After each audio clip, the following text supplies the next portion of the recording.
కూటమి ప్రభుత్వం ఎలా ఉంది, పరిపాలన ఎలా ఉంది, గతానికి ఇప్పుడున్న వాస్తవానికి తేడా ఏంటి, నిజంగానే ప్రజలు సంతృప్తిగా ఉన్నారా, సుపరిపాలన నిజంగానే రాముని పరిపాలనలాగా ఉందా, ఏమన్నా రావణాసుడు ఎంటర్ అయ్యే విధంగా ఉందని కూడా అడిగి తెలుసుకుందాం. మరి 18వ వార్డు కార్పొరేటర్ అయినటువంటి నిమ్మల వెంకటరమణ గారితో ఈరోజు మన 6 సీనియర్ ఇలా ఇంతకీ రాముడి పరిపాలన లాగా ఉందా, రావణుడి పరిపాలన లాగా ఉందా? రాముడి పరిపాలనలో ఆయన ఓటర్ అనేవాడు ఇష్టపడి గెలిపించుకున్నటువంటి కుటుంబ ప్రభుత్వం. మరి ఆ పార్టీని వీడి ఈ జనసేన పార్టీలోకి ఎందుకు వచ్చారు, ఏం జరిగిందని వచ్చారు? నేను అంతకు ముందు కూడా జనసేన పార్టీలోనే ఉన్నాను. 2019 ఎలక్షన్ నేను తోట చంద్రశేఖర్ గారికి జనసేన పార్టీ తరఫున నేను చేశాను. అదే 2019 ఎలక్షన్ అప్పుడు మా శ్రీనివాసరావుపేటలో గాజు గ్లాసు దిమ్మ కట్టించింది, అక్కడ స్టేజ్ ఏర్పాటు చేసింది మా శ్రీనివాసరావుపేటలో పబ్లిక్ అందరినీ కలుపుకొని ఆ రోజున పెద్ద బహిరంగ సభ ఏర్పాటు చేసుకున్నాం.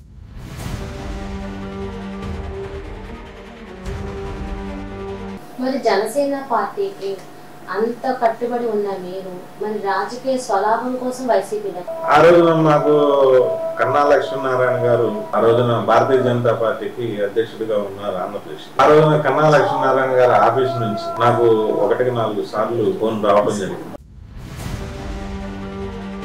హ్యాపీ ఫీలింగ్ లోకల్ మైండ్ లో ఉంది. దాని మీద వచ్చిన వాళ్ళందరికీ నేను కాఫీ తాగుదాం అని అడిగితే వాళ్ళు అందరూ మార్నింగ్ టైం కదా 7:30, 7:45 అంటే ఆయన తాగుదామన్నా అన్నారు. అందరం కలిసి కన్నగారి ఇంటి మూల మీద ఒక చిన్న బండి టీ హోటల్ ఉంటుంది. ఆ పాలు కాగటం, ఆ టీ పెట్టడం ఒక 20 minutes టైం పట్టింది. ఈలోపు 2 మనుషులు నా దగ్గరికి రావటం లేదు. కూటమి ప్రభుత్వం వచ్చేసింది 1 year, అంటే ఈ సంవత్సరం సుపరిపాలనపై తొలిఅడుగు అయితే మాత్రం మొదలెట్టేశారు. ఎందుకు నియోజకవర్గం ఈ పనులు చూసుకుంటే లాస్ట్ టైం కార్పొరేట్ ఎలక్షన్ టైంలో కార్పొరేటర్స్ అందరినీ అయితే మా 6 ఇంటర్వ్యూ చేయడం అయితే జరిగింది. మరి ఈ కూటమి ప్రభుత్వంలో మళ్ళీ ఎందుకంటే ఎలక్షన్స్ కు ముందే మరి కార్పొరేటర్స్ అందరి మరి ఈ కూటమి ప్రభుత్వం ఎలా ఉంది, పరిపాలన ఎలా ఉంది, గతానికి ఇప్పుడున్న వాస్తవానికి తేడా ఏంటి, నిజంగానే ప్రజలు సంతృప్తిగా ఉన్నారా, సుపరిపాలన నిజంగానే రాముని పరిపాలన లాగా ఉందా, ఏమన్నా రావణాసుడు ఎంటర్ అయ్యే విధంగా ఉందని కూడా అడిగి తెలుసుకుందాం. మరి 18వ వార్డు కార్పొరేటర్ అయినటువంటి నిమ్మల వెంకటరమణ గారితో ఈరోజు మన 6 సీనియర్. నమస్తే అండి. ఇంతకీ రాముడి పరిపాలన లాగా ఉందా, రావణుడి పరిపాలన లాగా ఉందా? రాముడి పరిపాలన లాగానే ఉంది. ఎందుకని? ఓటర్ అనేవాడు ఇష్టపడి గెలిపించుకున్నటువంటి కుటుంబ ప్రభుత్వం.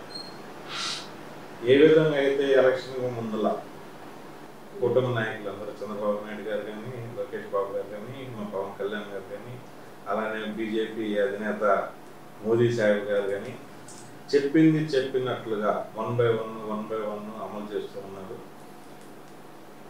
ప్రజలు కూడా ఏదైతే చెప్పారో అది అమలు చేస్తున్నారు. కొంచెం లేట్ అయ్యింది కానీ ఇస్తారు అన్న నమ్మకం ప్రజల్లో బాగా బలంగా ఉంది. అందువల్లే ఎక్కడికి వెళ్ళినా, ఏ ఏరియాకి వెళ్ళినా మా ఎమ్మెల్యే గారిని పెడితే మరి ఈ రోజున ప్రోగ్రామ్స్కి వెళ్తున్నాం. మేము కూడా వెళ్ళిన చోట ఎక్కడా కానీ మాకు అది రాలేదు, ఇది రాలేదు, అది చెప్పారు, ఇవ్వలేదు అనే మాట మాకు రాలేదు. జగన్మోహన్ రెడ్డి పథకాలు ఇచ్చినంత సెన్సేషనల్ వర్డ్ గా ఇప్పుడు ఈ కూటమి ప్రభుత్వంలో ప్రజలు ఎందుకు చెప్పారు అబ్బా పథకాలు, ఇంటింటికి పథకాలన్న పేరు ఎంత టాప్ వచ్చిందో మనం విన్నాం. మరి ఇప్పుడు ఎందుకు రావట్లేదు? ఎంత బాగా పరిపాలన చేసినప్పుడు ఎందుకు రావట్లేదు పబ్లిసిటీ? ఇప్పుడు ఇంత పథకాలన్నీ ఇప్పుడు అమ్మ ఒడి అనేది ఒకరికే ఇచ్చారు ఆ రోజు. మరి ఈ రోజున ఇంట్లో ఎంతమంది పిల్లలు ఉంటే అంతమందికి ఇస్తా ఉన్నారు. ఆ ఆనందం చెప్పుకోవాల్సిన పని లేదు. వాళ్ళ ఇంటికి వెళ్తే తెలుస్తుంది ఆనందం అనేది. మరి వాళ్ళ ఇప్పుడు అదే ఒక మనిషికి బాధ కలిగితే బయటకు వచ్చి కేకలు పెడతారు. మరి ఆ బాధ లేదు, ఆనందం ఉండటం వల్లే హ్యాపీగా ఉన్నారు చెప్పకుండా. ఇవాళ మరి వాళ్ళ ఎమ్మెల్యేలు కానీ ఎవరైనా మేము కానీ మరి డివిజన్లో పర్యటనలోకి వెళ్ళినప్పుడు మరి ఎవరు మమ్మల్ని నిలదీసిన వాళ్ళు ఎవరు లేరు. లేదు మా ఏరియాలో. మా ఏరియాలో ఎంత మటుకు మమ్మల్ని ఎక్కడ పలాంది రాలేదు, ఇది చూడండి, ఇది ఆపండి అని ఎంత మటుకు మమ్మల్ని అడగలేదు. మరి ఎందుకు ఇప్పుడు నేను టీడీపీ దాంట్లో కూడా చూస్తున్నాను, వైసీపీ మరి సైకోలా ప్రవర్తిస్తున్నారు. మరి ఈ రోజున అచ్చెన్నాయుడు గారు కూడా అన్నారు, సైకోలా ప్రవర్తించడం అంటే ఎలా చేస్తున్నారని. ఎవరు సైకోలా? వైసీపీ వాళ్ళు. వైసీపీ వాళ్ళు అంటే ఇప్పుడు మరి చేసిన కొన్ని పొరపాట్లు ఉన్నాయి. ఆ రోజున పొరపాట్లు మరి సరిదిద్దుకోవాలంటే మరి ఏదో ఒక నెపం ఎవరి మీద ఒకరి మీద వేయాలి కదా. అంతే. మరి గతంలో మీరు కూడా వైఎస్ఆర్సీపీ పార్టీలోనే ఉన్నారు. ఇక్కడ నిజాయితీగా మాట్లాడి మీరే చెప్పాలి. నిజంగా అప్పుడు వైసీపీ గవర్నమెంట్ లో ఉన్నప్పుడు మీరు కూడా అందరు భుజాల మీద వేసుకునే వాళ్ళే, ఎవరు వేసుకోకుండా. మరి ఆ పార్టీని వీడి ఈ జనసేన పార్టీలోకి ఎందుకు వచ్చారు? ఏం జరిగిందని వచ్చారు? నేను అంతకు ముందు కూడా జనసేన పార్టీలోనే ఉన్నారు. 2019 ఎలక్షన్ నేను తోట చంద్రశేఖర్ గారికి జనసేన పార్టీ తరఫున నేను చేశాను. అవును, అప్పుడు వెస్ట్ కి చంద్రశేఖర్ గారు వచ్చారు. తోట చంద్రశేఖర్ గారికి చేశాను. అదే 2019 ఎలక్షన్ అప్పుడు మా శ్రీనివాసరావుపేటలో గాజు గ్లాసు దిమ్మ కట్టించింది, అక్కడ స్టేజ్ ఏర్పాటు చేసింది మా శ్రీనివాసరావుపేటలో పబ్లిక్ అందరినీ కలుపుకొని ఆ రోజున పెద్ద బహిరంగ సభ ఏర్పాటు చేసుకున్నాం. ఆ రోజున 4000 మందికి భోజనాలు ఏర్పాటు చేసి ఫ్లెక్సీలుగా ఆ రోజున చాలా అట్టహాసంగా గుంటూరు శ్రీనివాసరావుపేటలో జరిగిన విధంగా ఆ ఫస్ట్ టైం అలా జరగటం, అది చూసే గుంటూరు టౌన్లో మిగతా అన్ని ఏరియాలో ఆ రోజున చేశారు జనసేన. మరి జనసేన పార్టీకి అంత కట్టుబడి ఉన్న మీరు మరి రాజకీయ స్వలాభం కోసం వైసీపీలోకి వెళ్ళారా? నేను స్వలాభం కోసం అయితే నేను ఎప్పుడు ఒకటి ఆశించి మాత్రం నేను వెళ్ళను, చెయ్యను. ఎందుకని? నాకు అంత అవసరం కూడా లేదు. ఎందుకంటే భగవంతుడు నాకు తినడానికి ఉండటానికి ఇచ్చాడు, నాకు వ్యాపారం ఉంది. నేను సీటు కోసం నేను ఏ ఎమ్మెల్యే దగ్గర కానీ ఎవరి దగ్గర కానీ అంటే స్టిల్ ఆ రోజున ఎలక్షన్ అప్పుడు నేను ఎవరి దగ్గరికి వెళ్ళలేదు. ఆ రోజున నామినేషన్లు వేసే రోజున కూడా నేను ఇక్కడ లేను, మహారాష్ట్ర వ్యాపారం పని మీదే ఉన్నాను. ఆ రోజున మాకు కన్నా లక్ష్మీనారాయణ గారు ఆ రోజున భారతీయ జనతా పార్టీకి అధ్యక్షుడిగా ఉన్నారు ఆంధ్రప్రదేశ్కి. ఆ రోజున కన్నా లక్ష్మీనారాయణ గారి ఆఫీస్ నుంచి నాకు 1-4 సార్లు ఫోన్ రావడం జరిగింది.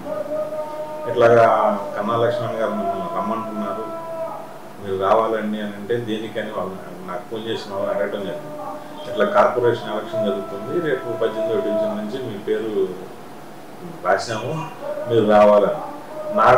నాకున్న పరిస్థితులకి రాజకీయం సెట్ కాదు, ఎవరికన్నా ఇవ్వండి నేను చేస్తానమ్మా. లేదు కాదు, నువ్వు రావాల్సిందే.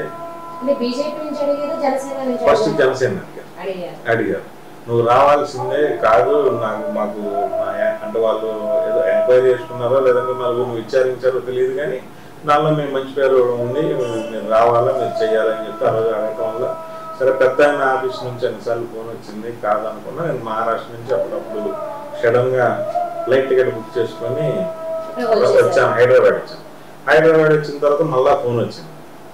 ఫోన్ వచ్చి కన్నా లక్ష్మీనారాయణ గారి యొక్క అంటే ఆయన ఎక్కువగా బంధుత్వం కానీ ఆయన ఉన్నటువంటి ఏరియా ఏదంటే 18 కాప్ కమ్యూనిటీ అనే దానికంటే కూడా ఆయనతో స్నేహభావంగా ఉన్నవాళ్ళు కానీ స్నేహితులు కానీ సన్నిహితులు కానీ బంధువులు కానీ మొత్తం ఈ 18వ డివిజన్లో కన్నా లక్ష్మీనారాయణ గారికి ఎక్కువ. ఆయన అడ్డ కన్నా లక్ష్మీనారాయణ గారు అంటే ఏదంటే 18వ డివిజన్ అని అనుకోవాలి. నేను ఆ రోజుకి ఆయన చెప్పినప్పుడు నేను బయలుదేరడం జనసేన టికెట్ అనేది నేను బయలుదేరాను. ఆ రోజు సడన్ గా వచ్చిన తర్వాత హైదరాబాద్ ఎయిర్పోర్ట్ నుంచి దిగి బయటకు వస్తున్నా, అక్కడి నుంచి ఆన్ రోడ్ నేను ప్రయాణం వస్తున్నప్పుడు మళ్ళా కన్నా లక్ష్మీనారాయణ గారి ఇంటికాడ నుంచి అదే ఆఫీస్ నుంచి కాల్ వచ్చి రమణ గారు ఇట్లాగా కన్నా లక్ష్మీనారాయణ గారు అధ్యక్షుడిగా ఉన్నారు కదా, ఆయన ఏరియాని ఇట్లాగా బీజేపీకి చేయటం జరిగింది, మీరు బీజేపీ తరఫున మీరు పోటీ చేయాల్సి వస్తుంది అని చెప్పారు. నాకు ఫోన్ చేసింది, చెప్తే అదేంటి నాకు 18వ డివిజన్ జనసేన పార్టీ అని అన్నారు, గాజు గ్లాస్ మీదే పోటీ చేసేదని అన్నారు కదా, ఇక్కడ 5700 మంది ఓటర్లు ఉన్నారు. యాక్చువల్ చెప్పాలి 18వ డివిజన్లో కాపు ఓటింగ్ 5700. ఈ కాపు ఓటింగ్ మొత్తం పవన్ కళ్యాణ్ అంటే ఒక పెద్ద పిచ్చి, ఒక అభిమానం, అది అంతా వన్ సైడ్గా ఉంటారు మా ఏరియాలో. మరి అట్లాగా ఉన్న ఏరియాలో మరి బీజేపీ అనేది బీజేపీ జనసేన ఒకటేమో రెండు కలిపే కదా ఇప్పుడు పోటీ చేస్తుంది. జనసేన పోటీ చేసినా బీజేపీ వాళ్ళు వస్తారు, బీజేపీ కూడా జనసేన వాళ్ళు ఉంటారు, రెండు ఒకటే కదా, మీరు ఏం పర్లేదు రెండే అన్నారు. సరే నేను కూడా మా ఏరియాలో ఉన్నారు కదా, అందరూ పెద్దలు ఉన్నారు, నా స్నేహితులు ఉన్నారు, బంధువులు ఉన్నారు, సరే అందరూ నేను మార్నింగ్ విచారించుకొని వస్తాను. మార్నింగ్ విచారించుకోవడం కదా, నాకు రేపే లాస్ట్ డేట్ నామినేషన్, టైం లేదు, నిర్ణయం తీసేసుకొని పొద్దున్నే 8 రెండే నిర్ణయం అయితే నా ఒక్కడికే ఏం తీసుకోలేదు. యాక్చువల్గా బయలుదేరి వచ్చాను. లోపల ఒకటే ఇది ఏంటంటే జనసేన అనే అభిమాని నేను ఫస్ట్ నుంచి మెగాస్టార్ అభిమానులు. చిరంజీవి సినిమా రిలీజ్ అయిందంటే 4ంటికే మేము థియేటర్ల దగ్గర ఉన్నటువంటి రోజులు. మరి అలాగా మెగాస్టార్ కుటుంబంలో ఏ సినిమా వచ్చినా కానీ స్టిల్ ఇప్పటిదాకా కూడా బెనిఫిట్ షో చూస్తూనే వచ్చాము. ఈరోజు నేను మహారాష్ట్రలో ఉన్నప్పుడు కూడా సినిమా రిలీజ్ అని అంటే గుంటూరు రాలేక అక్కడే ఉన్నప్పుడు పూనా వెళ్ళి 110 కిలోమీటర్లు మేము ఉన్న ఏరియాకి 110 కిలోమీటర్లు వెళ్ళి ఫస్ట్ బెనిఫిట్ షో చూసి వచ్చేవాళ్ళం పూనా. చిరంజీవి సినిమా కాదు, పవన్ కళ్యాణ్ గారి సినిమా కానీ, రామ్ చరణ్ కానీ, అల్లు అర్జున్ సినిమా కానీ, ఆ మెగా కాంపౌండ్ లో తయారైన ప్రతి సినిమా నేను చూస్తాను. అంటే మీకు చిరంజీవి అంటే ఒక యాక్టర్ గా అభిమానం లేదా కమ్యూనిటీ పరంగా అభిమానం ఎక్కువైందా? అది కమ్యూనిటీ పరంగా కంటే కూడా ఫస్ట్ యాక్టర్ గానే అభిమానం. అన్ని తోడైని ఒక రకం కాదు, అన్ని తోడైని. ఎందుకంటే ఆయన చేసినటువంటి మరి రక్తదాన శిబిరాలు కానీ, మరి ఆయన రక్తదానం బ్లడ్ బ్యాంక్ ఇవన్నీ పెట్టారు. అన్ని అట్రాక్ట్ ఒకటి. మరి ఆ రోజుల్లో మేము చిన్నతనంలో డబ్బులు ఎవరి దగ్గర పుష్కలంగా ఉండేవి కావు. ఆ రోజున వరదలు వచ్చినా, తుఫాన్లు వచ్చినా, ఏది వచ్చినా వాళ్ళు కూడా సినిమా వాళ్ళు ముందుండి అందరికీ హెల్పర్గా ఉండేవాళ్ళు. సినిమా ఇండస్ట్రీ మొత్తం దానిలో మరి ఈయన కూడా చిరంజీవి గారు కూడా మరి పెద్దన్న పాత్రలాగా ముందల పెద్ద హీరో లెక్కన ఉండేవాళ్ళు. ఎవరు చూసినా కానీ ఏ పత్రికలు మీటింగ్లు పెట్టినా కానీ చిరంజీవి గారి పేరే వాడుతూ ఉండేవాళ్ళు. మా అభిమాన నాయకుడి పేరు అందరు చెప్తుంటే మాకు అదొక ఆనందం. అట్లాగా వెళ్ళిపోయింది ఆ జర్నీ. అంటే సుప్రీం హీరో అనే పేరు కాస్త మెగాస్టార్ అనే పేరు దాకా వచ్చింది. సుప్రీం హీరో అనేవాడు యాక్చువల్లీ, ఇప్పుడు మెగాస్టార్ అనేది వచ్చింది. ఉన్న స్టార్లు ఇంకా అదే స్టార్, ఎవరు నోట ముందు పెట్టినా మెగాస్టార్. ఆ రోజున యాక్చువల్గా చెప్పాలంటే 88, 90 ఆ టైం ఎవరు నోట ముందు చూసినా, ఏ పేపర్ చూసినా ఫస్ట్ పేపర్ తీయంగానే సినిమా పేజీ చూసేవాళ్ళు. మరి సితార కానీ ఇంకా చాలా పుస్తకాలు ఉండేవి, బుక్లు. వీక్లీ ఒక 1 టైం, మంత్లీ ఒక టైం వచ్చేది. దాంట్లో ప్రతి బుక్ లో కూడా చిరంజీవి గారి ఫోటో ఫస్ట్ ఫ్రేమ్ లో వేయాల్సింది ఆ రోజు. మరి అది 20 పేజీలు ఉంటే కనీసం 10 పేజీల్లో చిరంజీవి గారి గురించే రాసేవాళ్ళు. మీడియాకే మరి ఆ రోజు మరి మీడియా కూడా ఆ విధంగా డెవలప్ అయింది. కొన్ని సంస్థలు నిలబడి అంటే చిరంజీవి గారే కారణం. మరి జనసేన మరి ఇంత ఫ్యాన్ అయ్యి ఉంది, మరి జనసేనని వీడి అంటే ఆ నిర్ణయం కార్పొరేట్ పోటీ చేసి పోయి ఎందుకు ఒక డే నైట్ లో కానీ మార్నింగ్ లో కానీ వైసీపీలోకి వెళ్ళి కార్పొరేట్ గా పోటీ చేయడం గల కారణం ఏంటి? ఆ కారణమైన వ్యక్తులు ఎవరు? ఇందులో కారణం అంటూ ఏమీ లేదు. మెయిన్ రీజన్ ఏంటంటే కన్నా గారు పిలిచారు, నేను వచ్చాను. తర్వాత కన్నా గారు రమ్మన్నారు, ఇంటికాడికి వెళ్ళిన తర్వాత ఆఫీసులో కూర్చున్నాం. రమణ ఇట్లాగా రాత్రి కొన్ని కారణాల వల్ల టికెట్ వనమా నరేంద్ర అని ఉన్నారు, వారికి ఇవ్వాల్సి వచ్చింది. మాకు పైనుంచి కూడా మెసేజ్ వచ్చింది, వారికి ఇచ్చాము. మంచి పని చేశారు సార్, పర్లేదండి అని. దాని తర్వాత నువ్వు కూడా క్యాంపెయిన్ చేయాలి, తిరిగి ఆయన నెంబర్ మీకు ఇస్తారు, మీ నెంబరు ఆయన కూడా ఇవ్వండి అని చెప్పి ఆ రోజు వనమా నరేంద్ర ఫోన్ చేసి ఇట్లా శ్రీనివాసరావుపేటలో నిమ్మల వెంకటరమణ అని ఉంటారు, నువ్వు వెళ్ళి ఆయన కలువు, ఆయన నీతో పాటు వచ్చి క్యాంపెయిన్ చేస్తారని ఆ రోజు చెప్పడం, అప్పుడు ఆ స్పాట్లో చెప్పడం కూడా జరిగింది. నాకైతే టికెట్ రాలేదన్న బాధ కానీ ఫీలింగ్ కానీ అసలు లేనే లేదు. నేను హ్యాపీగా అమ్మయ్య నా వ్యాపారానికి ఇబ్బంది లేదు. అప్పుడు దాకా ఏమనుకున్నా అంటే ఈ యొక్క రాజకీయంలోకి వస్తే వ్యాపార పరంగా ఇబ్బంది పడతానేమో అని అనుకుంటా వచ్చాను. అక్కడికి వచ్చిన తర్వాత అనుకోకుండా ఈ సిచ్యువేషన్లో కన్నా లక్ష్మణ్ గారికి పైనుంచి ఫోన్ రావటం, ఒత్తిడి రావటం, ఆయన నరేంద్ర గారికి ఇవ్వటం, నా మటుకి నా మనసులో ఆ రోజున అది మంచి అనిపించింది. భగవంతుడు నాకు న్యాయం చేశాడు, నా వ్యాపారానికి ఇబ్బంది లేదని నేను అనుకున్నాను. అనుకున్న తర్వాత జరిగిన సిచ్యువేషన్ ఏంటంటే అక్కడే కన్నా లక్ష్మీనారాయణ గారు నేను బయటికి వచ్చిన తర్వాత మళ్ళా లోపలికి పిలిచాను. పిలిస్తే లోపలికి వెళ్ళాను. లోపలికి వెళ్ళినంత సరే రమ్మ 18వ డివిజన్ ఎటుబడి అమ్మ నరేంద్రకి ఇచ్చాను కాబట్టి 20వ డివిజన్ అదే జనసేన గాజు గ్లాసు మీ గాజు గ్లాస్ మీదే పోటీ చెయ్యి, నువ్వు నిలబడు, అక్కడ నేను కూడా వచ్చి నీకు క్యాంపెయిన్ చేస్తాను, నువ్వు విన్ అవుతావు, నా మాట విన్నావు అన్న తర్వాత అసలు 20వ డివిజన్ ఎక్కడ అనేది కూడా నాకు తెలియదు. సిచ్యువేషన్ మా 18వ డివిజన్ సరౌండింగ్సే ఎక్కడి నుంచి ఎక్కడ దాకా అనేది నాకు తెలియదు. 20వ డివిజన్ ఎక్కడ అనేది కూడా నాకు పూర్తిగా అవగాహన లేదు. నా ఎమ్మట వచ్చిన వాళ్ళని నేను అడగటం జరిగింది, 20వ డివిజన్ అంటే ఏది? సంపద నగరు కావటి మనోహరు నిలబడుతున్న ఏరియా, వైసీపీ తరఫున ఆయన నిలబడేది అని నా పక్కన వచ్చినా చెప్పారు. అప్పటికే ఆల్రెడీ అతను మేయర్ క్యాండిడేట్ అని చెప్పి అనౌన్స్ జరిగింది, అది విన్నాను. కాకపోతే డివిజన్ ఏదనేది నాకు తెలియదు.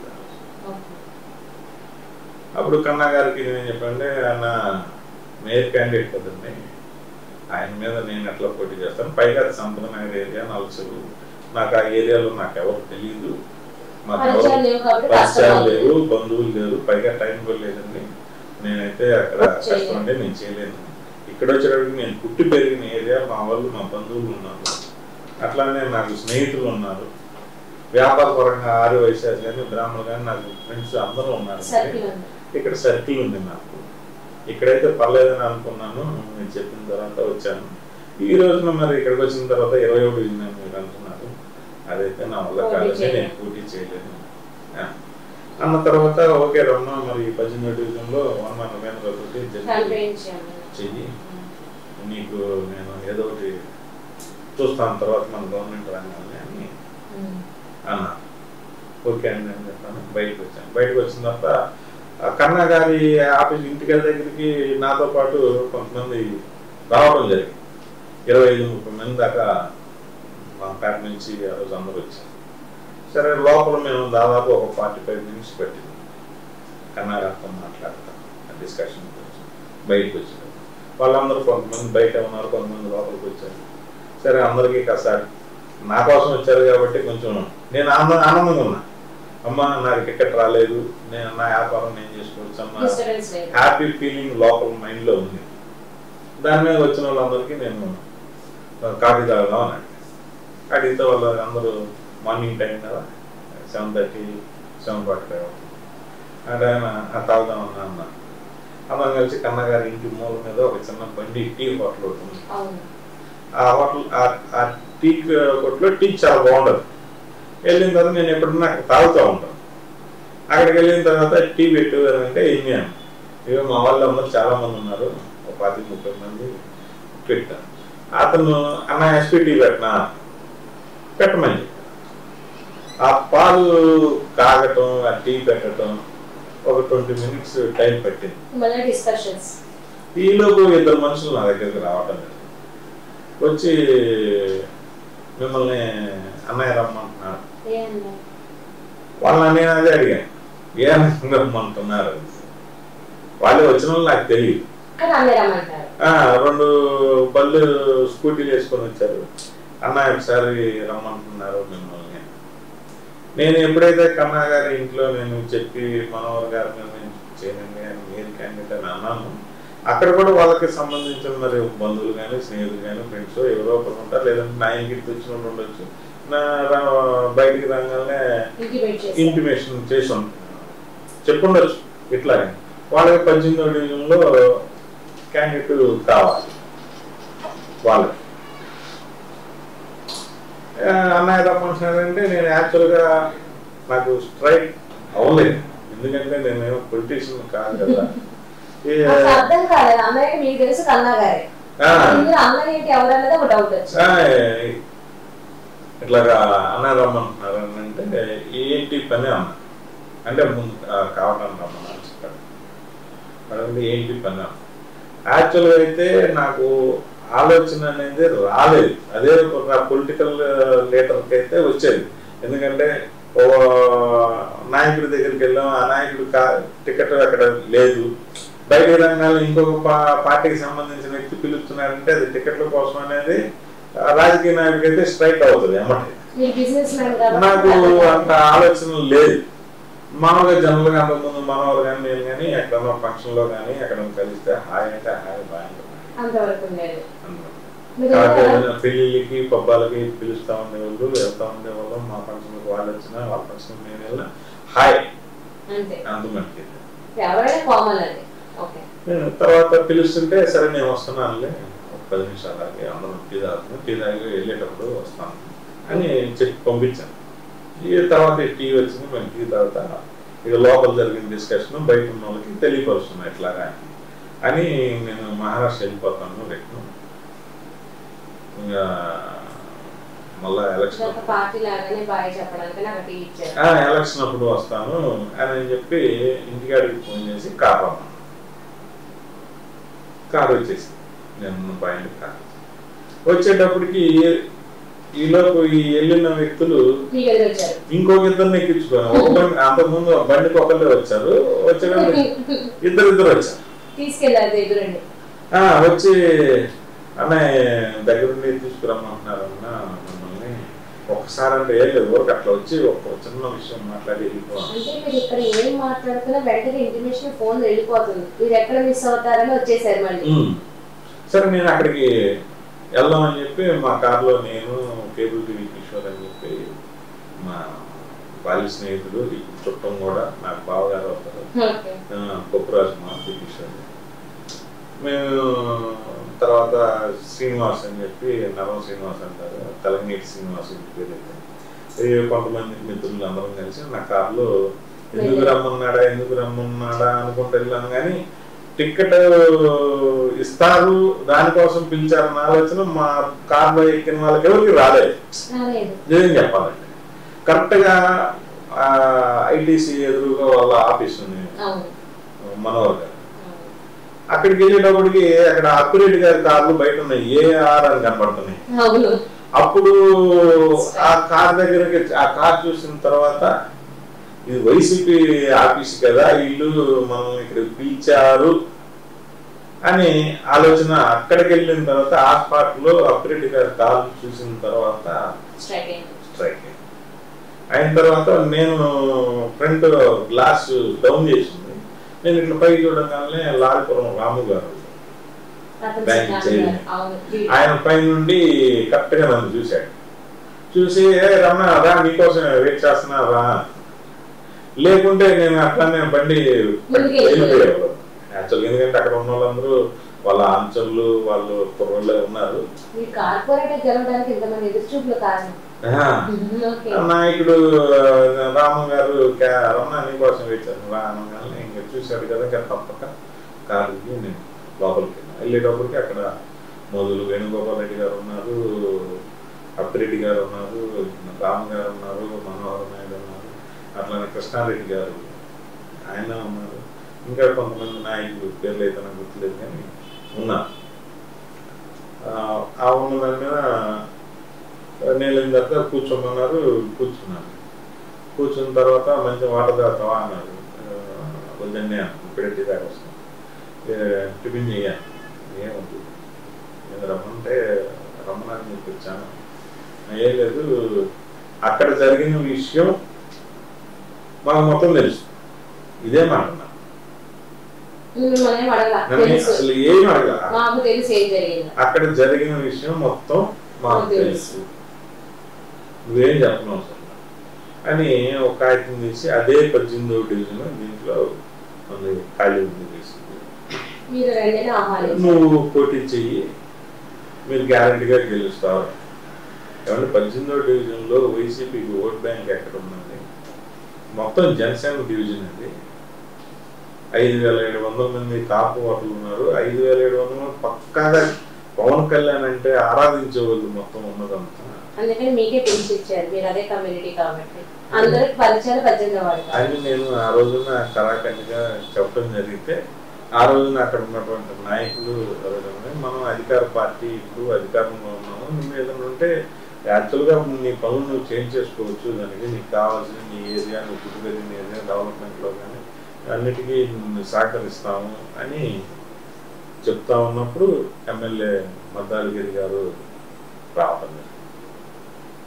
ఆయన వ్యాపార పరంగా నేను తిరిగిన ఆ ఏరియా నారాయణరావు తిరిగి వండించినప్పుడు నా గాడికి వహిస్తాను నాకు తిరిగారు. ఆయన నాకు తెలిసి ఏమన్నా బాగున్నావా అని నేను చేసి నాకైతే ఇంకేంటి ముందు రాసింది అని చెప్పి అంతం జరిగింది. దీపావళి రాసి అన్నా. దాని తర్వాత లేదు వైసీపీ అంటే కష్టం అవుతుంది, ఎందుకంటే అక్కడ ఎవరున్నారు వైసీపీలో మొత్తం తెలుగుదేశం, లేదంటే జనసేన, లేదంటే బీజేపీ మన డివిజన్ మొత్తం అని అంటే కాదు నా మాట ఏమని చెప్పి అది బలవంతం చేసి కాగితం రాసి ఇవ్వడం జరిగింది. అదే రోజు నామినేషన్ ఇవ్వాలి. అదే రోజు నామినేషన్ ఇవ్వాలంటే యాక్చువల్గా నేను వ్యాపారస్తుని కాబట్టి నేను టైం టు టైం రిటర్న్స్ ఇస్తాను కాబట్టి, టైం టు టైం ట్యాక్స్లు కడతాను కాబట్టి నా అన్నీ ఏమున్నాయి అని అంటే ఇట్లా ఉన్నాయని ఆ రోజున అక్కడ ఉన్నప్పుడు కాగితం రాసిన తర్వాత కావాల్సినటువంటి పేపర్లు కావాలంటే సడన్గా అప్పటికప్పుడు తీసుకుంటాను.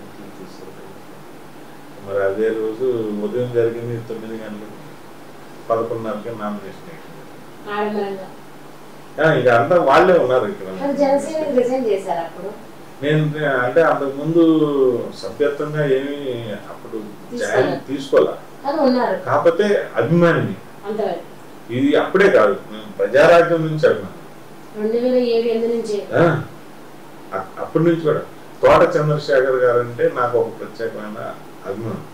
ఎందుకంటే ఆయన కూడా మహారాష్ట్రలో ఆయన జాబ్ చేశారు, నేను అక్కడ వ్యాపారం చేసుకుంటున్నాను. కాక ఆయన చేసిన ప్లేస్కి నేనున్న ప్లేస్కి దగ్గర 240 కిలోమీటర్లు డిఫరెన్స్.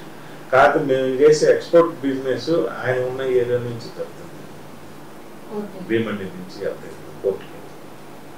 మనకి ఆయన అక్కడ ఇక్కడ కాబట్టి ఆయన ఇన్నిసార్లు పోటీ చేసిన అదే అక్కడైతే మంచి పేరు ఉన్నటువంటి వ్యక్తి. అక్కడైతే ఇవాడికి ఎప్పుడైనా ఎమ్మెల్యే అక్కడైతే 100%. ఎందుకంటే మంచి గుడ్విల్ ఉన్నటువంటి ఇక్కడంటే మంచి వాడని కానీ ఇక్కడ ఎవరికి పరిచయం లేకపోవడం కొంత. సార్ ఇంతకీ ఏంటంటే మీరు ఒప్పుకున్నాక మరి కన్నా గారిని దాటి వెళ్ళినట్టే వెళ్ళినాయి, కన్నా గారికి మీకు క్లాషెస్ ఏం జరగలేదు? ఏం జరగలేదు. ఎందుకంటే ఎక్కడా కన్నా గారిని నేను మాట్లాడతాం కానీ కన్నా లక్ష్మణ్ గారు నా గురించి కానీ మాట్లాడలేదు. నేను అంతకు ముందు కూడా చాలా సార్లు నేను కారు వేసుకొని మహారాష్ట్ర నుంచి గుంటూరు వస్తే ఎక్కడ అంటే రోడ్లో స్పీడ్ బ్రేకర్లు ఉన్నా రోడ్డు వెలుగులు ఉన్నా కానీ ఎక్కడ కారుకి సంపు అనేది తగిలేదు కాదు. మహారాష్ట్ర నుంచి గుంటూరు వచ్చింది, మా దాంట్లోకి వస్తే కింద సంపు తగిలేదు. అంటే మా అన్ని అట్లా గతుకుల రోడ్లుగా ఉన్నాయి. నేను పోటీ చేసిన తర్వాత యాక్చువల్గా నామినేషన్ వేసి వచ్చిన తర్వాత కూడా నాకు ఒక పెద్ద భయం క్రియేట్ అయ్యింది. నేను గెలుస్తాను అనే నమ్మకం కంటే ఓడిపోతాను అనే నమ్మకం ఎక్కువ ఉంది. ఎందుకలా? అందుకే సీనియర్ నాయకులు ఉన్నారు, అటు కూడా వనమా నరేంద్ర ఉన్నారని ఆలోచన. వనమా నరేంద్ర ఉన్నాడని కాదు, మా జనసేన మొత్తం ఎట్లా ఉంటారంటే మాట అంటే మాటకి కట్టుబడి ఉన్నట్టు ఉంటారు పార్టీ.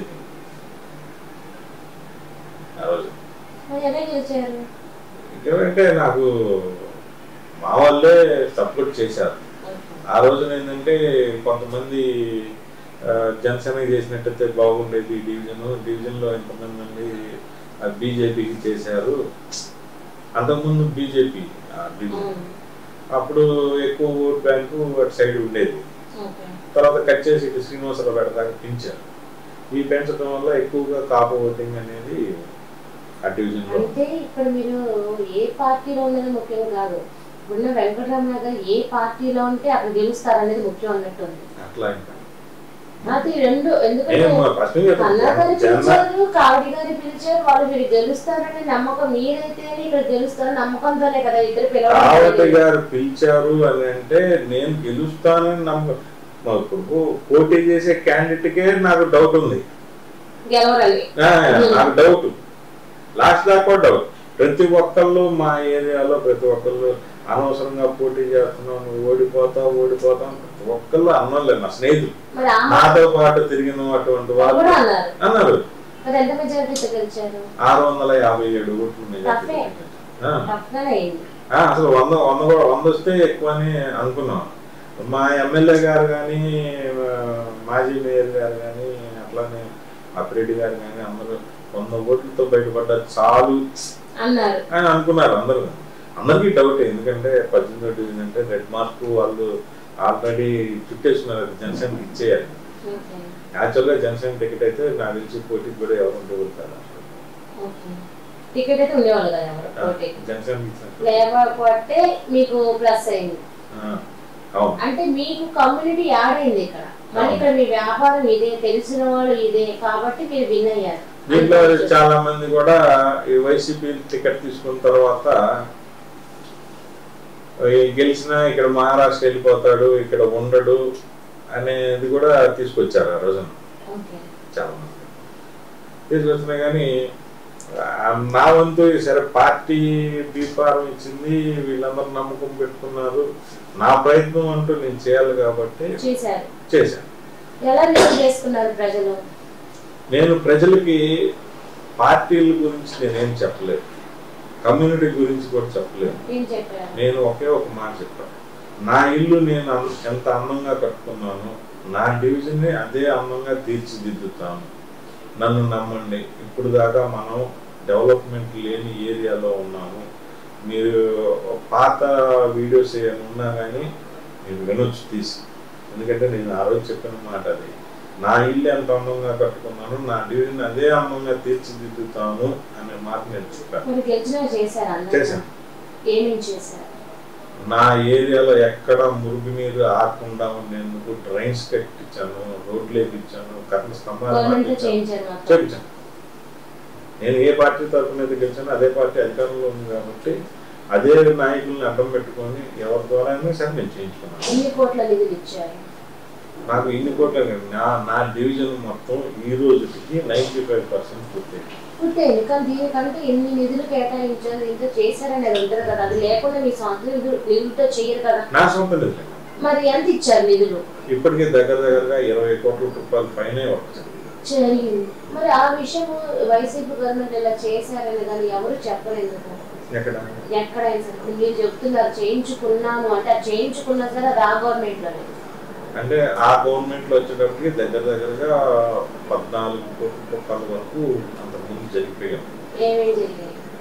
ఇప్పుడు శ్రీనివాసరావు రామనక్షత్రం గుడి దగ్గర నుంచి వెంకటేశ్వర స్వామి గుడి దాకా వర్క్, ఒక సైడ్ ట్రైన్, యూజ్డీ లైన్ అది ఒకటి వేయించాం. త్రిబులెక్స్ మాణిక్యవేర్లు గారు ఇంటి బజార్ ఒకటి వేయించాం. వెంకటేశ్వర స్వామి గుడి దగ్గర నుంచి క్రాస్ ఆయన ఇంటి కాడ నుంచి అటు చివరి దాకా మన అడప బజార్ రోడ్డు దాకా ఒకటి. తర్వాత రామనక్షత్రం 1వ లైను, 2వ లైను, 3వ లైను, 4వ లైను అవి వేయించాం. ఒట్టరగూడెంలో మొత్తం చిన్న సందుతో సహా మొత్తం వేయించుకుంటూ వచ్చాను. మహాలక్ష్మి గుడి దగ్గర కానీ యువతల ఇంకా చిన్న బజార్లు ఉన్నాయి, ఆ బజార్లు మొత్తం చేయించాం. ఆ తర్వాత శ్రీనివాసరావుపేట మెయిన్ రోడ్ 6వ లైన్ దగ్గర నుంచి రామనక్షత్రం గుడి దాకా ఆ రోడ్డు చేయించుకున్నాను. డ్రైన్స్ చుట్టుపక్కల డ్రైన్స్ చేయించుకున్నాను, వాటర్ లైన్ చేయించాను. మన Vaddigudem Srinivasaraopeta Vaddigudem theatre mall, Phoenix mall back సైడ్లో ఆ ఏరియాలో వాళ్ళకి కావాల్సిన విధంగా డ్రైన్స్ కానీ అన్నీ ఏర్పాటు చేయడం జరిగింది. ఎలక్షన్కి మీరు ఇచ్చిన మాట అయితే నిలబెట్టుకున్నారు. అయితే మీరు ఇప్పుడు ఏంటంటే ఏ పార్టీ నుంచి పోటీ చేసినా you are the win first, అంటే ఇక్కడ క్యాలిబర్ మీరు గుర్తింపు తెచ్చుకున్నారు. అంటే మీరు అనే వ్యక్తి ఏ పార్టీలో ఉన్నా సరే అవార్డు అయితే గెలిపించుకుంటారు. ఆ కోణంలో చూసుకుంటే కావటి మనోహర్ నాయుడు గారు అంటే వెంకటరమణ గారిని కావటి మనోహర్ నాయుడు గారు అంత స్నేహంగా ఇప్పుడు కనిపించేవారు. మరి ఈ రోజున పార్టీ మారారు, ఇప్పటికి ఆ స్నేహం ఉందా లేకపోతే పార్టీలు విడిపోయాం కదా అనేది దూరం ఉందా? నేను పార్టీలోకి వెళ్ళిన తర్వాత స్నేహం అంటే ఆయన ఒక మేయర్, నేను ఒక కార్పొరేటర్. నాకు ఏదైనా పని కావాలని అంటే ఆయన శాంక్షన్ లెటర్ ఇచ్చేవాళ్ళు. నేను 1కి 10 సార్లు ఎమ్మటి చేయించుకునేవాడిని. అంటే అవన్నీ పనులు కూడా చెప్పి చేయించుకునే. మరి ఇప్పుడు ఒక కార్పొరేటర్కి 50 లక్షల రూపాయల వరకే ఇచ్చారు, ఇంకంతకాడికి లేదు. కొన్ని ఏరియాలు చూసుకుంటే ఆల్రెడీ అప్పటికే డెవలప్మెంట్ అయ్యి ఉంది. మా శ్రీనివాసరావుపేట 18వ డివిజన్ ఈ రోజుకి కూడా కొన్ని 2 పెండింగ్ ఉన్నాయి రోడ్లు. ఇవాళ చూసినాను నేను చిన్నతనంలో, అంటే నేను 1969లో పెట్టాను. ఆ 72, 73లో కట్టిన కాలువలు అది మార్చి నేను వచ్చిన తర్వాత కట్టడం జరిగింది శ్రీనివాసరావుపేట మెయిన్ రోడ్డు. ఇన్ని సంవత్సరాల తర్వాత ఇప్పుడు రాజా హాస్పిటల్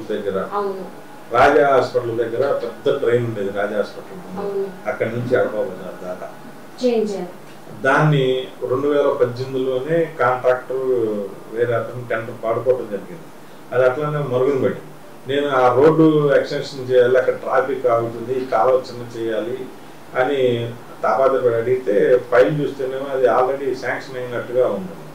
అది ఎట్లా శాంక్షన్ అయ్యాలి, ఆ ఫైల్ తీయడానికి నాకు 4 రోజులు పెట్టాను. అందుకే నియోజకవర్గాల్లో కాంట్రాక్ట్ వర్గలు వాళ్ళ చుట్టాలు, వాళ్ళ తమ్ముళ్ళు, వాళ్ళ కొడుకులు వాళ్ళతోనే చేయించుకొని ఇచ్చుకుంటారు అనేది వింటూ ఉన్నాం. అది నిజం అబద్ధం అనేది తీసేది కాదు. మరి మీకు సంబంధించి మీకు ఈ కాంట్రాక్టులు మరి మేయర్ గారికి ఇచ్చుకున్నారా, మద్దతు గిద్దరు గారికి ఇచ్చుకున్నారా? ఏంటిది ఈ కాంట్రాక్టులకు సంబంధించి? కాంట్రాక్ట్ వర్క్కి మేయర్కి సంబంధం లేదు, ఎమ్మెల్యేకి సంబంధం లేదు. మా ఓన్గా మా డివిజన్ తరఫున మేము పెట్టుకున్న కాలువ కానీ మేము పెట్టుకున్న రోడ్డు కానీ కావాలి అని మేము పెడతాం. అది శాంక్షన్ అయిపోయిన తర్వాత టెండర్ వర్కింగ్కి కార్పొరేషన్ తరఫున కమిషనర్ గారు టెండర్ పిలుస్తారు. పిలిచిన తర్వాత కాంట్రాక్టర్లు మొత్తం చాలా మంది ఉన్నారు. వాళ్ళందరూ టెండర్ ఎవరికైనా పర్సంటేజ్ ప్రకారంగా మైనస్ చేసుకొని పాడుకుంటారు. పాడుకోవడం అంటే సీక్రెట్గా వాళ్ళు కోడ్ చేసి వేస్తారు. అది ఎవరికైతే వస్తుందో వాళ్ళు అలా చేయించుకున్నారు. నేను ప్రతి దాంట్లో ₹1 కూడా ప్రకృతి పడలేదు. నా జేబులో డబ్బులు వదిలించుకున్నాను తప్పితే కొన్ని సందర్భాల్లో నా జేబులో డబ్బులు వదిలించుకున్నాను తప్పితే గట్టిగా చెప్తున్నాను గవర్నమెంట్ డబ్బులు మాత్రం జేబులో పెట్టుకోలేదు. ఇది 100% ఎవరిని అడిగినా మా ఏరియాలో మా శ్రీనివాసరావు అట్లా ఎవరిని అడిగినా చెప్తారు. అంటే వాళ్ళకి మీరు డబ్బులు పెట్టుకున్నది ఏరియాలో అందరికీ తెలుసా? అది డబ్బులు అంటే ఇష్యూ ఒక చోట రేజ్ అవుతుంది, దాన్ని ఎలా చేయాలనే ఆలోచన మనకు ఉంటుంది. కార్పొరేషన్ లో పెడితే అది అట్లా కాదు, ఈ ట్రైన్ ఇలాగ వెళ్ళాలి, ఈ ట్రైన్ ఇట్లా రావాలి అని. యాక్చువల్గా మీకు గుర్తుండే ఎత్రోడ్ సెంటర్లో మసీదు పక్కన ఉన్నటువంటి డ్రైన్ ఎప్పుడో కట్టారు. అక్కడ ఉన్న కొట్లు కూడా తొలగించేసి నవసరిలో వాళ్ళకి కట్టించి ఇచ్చారు. ఆ డ్రైన్ పాత రోజుల్లోనే దగ్గర 50 లక్షలు 60 లక్షల రూపాయలు పెట్టి కట్టించారు, పెద్ద డ్రైన్. నేను కార్పొరేటర్ అయ్యేటప్పటికి ఆ డ్రైన్ లో ఒక్క చుక్క నీళ్లు కూడా పారదలేదు. ఆ నీళ్ళన్నీ అడపా బజార్లో నుంచి రాజా హాస్పిటల్ మీదుగా వెళ్ళేవి. అట్నుంచే వెళ్ళేవి, ఫస్ట్ నుంచి అట్నుంచే వెళ్ళేవి. అదే కాలువలో వెళ్తున్నాయి తప్పితే ఇటువైపు రావట్లేదు. ఆ నీళ్ళు అటు పోకుండా ఇటు కావాలని చెప్పి ఆ రోజున రోడ్డు మీద ఉన్నటువంటి షాపులు కానీ తొలగించి వీళ్ళందరికీ నల్లజేరులో బిల్డింగ్ కట్టించి వాళ్ళకి షాపులు ఇచ్చి ఇటువైపు వాటర్ మళ్ళీ పెద్ద కాలువ కట్టారు. మరి ఆ రోజున ఏం జరిగిందో నాకైతే అంటే మేము లేవు కాబట్టి దాంట్లో. మరి నేను వచ్చిన తర్వాత అటువైపు చొక్క నీళ్లు పోవట్లేదు. ఫస్ట్ టైం నేను కార్పొరేటర్ ఎలక్షన్ అయిపోయిన తర్వాత వర్షాలు పడే టైంలో మా అడపా బజార్లో మోకాళ్ళలోతు నీళ్లు రోడ్డు మీద ఉన్నాయి. నేను గొడుగు పట్టుకొని రైతుల కాడ 9 గంటల కాడ ప్రతి బజారు తిరుగుతూ అక్కడికి వెళ్ళాను. వెళ్తే ప్రతి బజారు డౌన్ లో ఉన్నాయి, ప్రతి బజార్లోకి మురికి నీరు వాసన, అది ఎక్కడెక్కడ నీళ్ళను కొట్టుకొచ్చి అక్కడ రోగాలు మయం. stuck అయిపోయింది. అప్పుడు అది చూసి దీనికి ఏదన్నా ఏంటి సొల్యూషన్, ఇది ఎట్లాగా అని చెప్పి మరుసటి రోజున ఎస్సీ గారు ఆ రోజు శ్రీనివాసరావు గారు ఆయన దగ్గరికి వెళ్ళి కూర్చొని ఇంజనీరింగ్ సెక్షన్ సరే అంటే అది రమణ అట్లాగా అరపా బజార్లోకి మనం వెళ్ళకుండా మనం ఏం చేయలేము, అది ఏది వచ్చినా కానీ అక్కడ ముస్లిమ్స్ కూడా ఉన్నారు, కొంచెం ఇబ్బంది జరుగుతుంది, అంతకుముందు కూడా ఇట్లా ఇబ్బంది జరిగింది, దాన్ని ఏం కదిలిపోయే లేదు, ఆ కాలంలో ఏదన్నా డెవలప్ చేసుకో అన్న తర్వాత అప్పుడు ఆలోచన వచ్చింది, ఎందుకు గొడవ జరుగుతుంది, ఇప్పుడు గొడవ జరిగేది అయితే కాలువ కట్టలేదు కదా, కాలువ కట్టిన తర్వాత గొడవ ఎందుకు జరుగుతుంది అని నేను ఆ కాలువ దగ్గరికి వెళ్ళాను మరుసటి రోజు. ఆ రోజు ఆయన దగ్గర నుంచి వచ్చి చూశాను. చూసిన తర్వాత నాకు కరెక్ట్ అప్పుడు దాకా ఆ వేస్ట్ వాటర్ ప్రవహించేది కరెక్ట్ కాదు, ఇటువైపు కొత్తగా కట్టిన కాలువలోకి మొదలటమే కరెక్ట్ అని చెప్పి నేను బాగా ఫిక్స్ అయ్యాను. ఫిక్స్ అయ్యి ఆ రోజున అనురాధ మేడం గారు కమిషనర్ గారు ఆమెను కలిశాను. మేడం ఇది పరిస్థితి మేడం ఇట్లా, ఓకే చూద్దామండి అన్నా. మేయర్ గారి దగ్గరికి వచ్చాను, మేయర్ గారికి చెప్పాను. అట్లా నాకు సంబంధించి ఎమ్మెల్యే గారికి అందరికీ పార్టీలో ఉన్న వాళ్ళ మొత్తానికి చెప్పడం జరిగింది. ఆ రోజున ఏది వైసీపీ పార్టీ తరఫున నాయకుడికి చెప్పాను. కార్పొరేషన్ ఎవరు అటువైపు రాలో ఒక మేయర్ గారును ఎమ్మెల్యే గారు ఒకసారి వెళ్తా చూసి వెళ్ళారు. ఇదంతా రిస్క్ అవుతుంది కదా రమణ, ఏం చేయాలో అర్థం కాదు, ఎవరిని అడిగినా కానీ ప్రాబ్లం సాల్వ్ కావట్లేదు. ఆ రోజున నాకే అనిపించింది అసలు అడ్డు గోడ కడితే చూద్దాం కట్టి అని అనిపించింది. అనిపించి ఒక రోజున నేను మొత్తం మెటీరియల్ తెప్పించి ఆ రోజున అడ్డు గోడ కట్టించి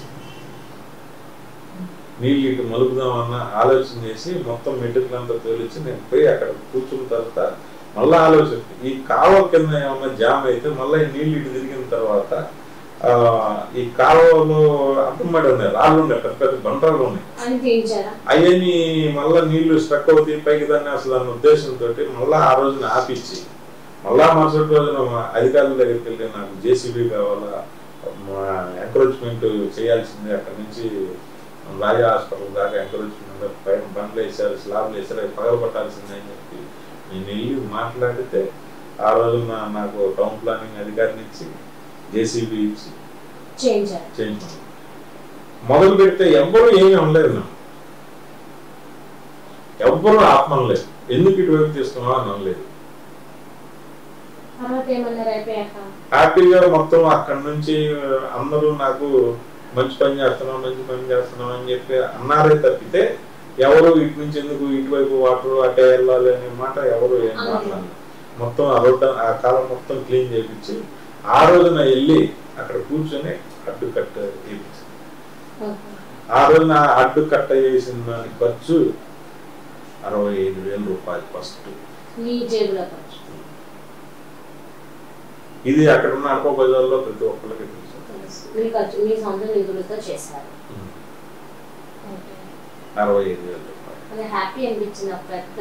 ఆ నీళ్లు ఎప్పుడైతే అరప బజార్లో తగ్గి ఆ మెయిన్ కాలంలో కలుపుతుందో నాకు హ్యాపీ కాదు, నా అనుకున్న అక్కడ ఉన్నటువంటి నా ఓటర్లు మొత్తానికి హ్యాపీగా ఫీల్ అయ్యారు. ఆ ఆనందం అంతా ఇంత. ఆ తర్వాత మళ్ళా వర్షం ఎప్పుడు వస్తుందో చూడాలని చెప్తే వర్షం వస్తే ఆ వర్షంలో నేను అక్కడే ఉన్న దర్గా సెంటర్లు తడుస్తాను, ఆ పొంగి మళ్ళా నీళ్ళు ఇటు వస్తాయో అని చెప్పి. అంతకుముందు మామూలుగా నడుములోకి వచ్చే నీళ్లు ఇప్పుడు పాదాలు ఒక అడుగు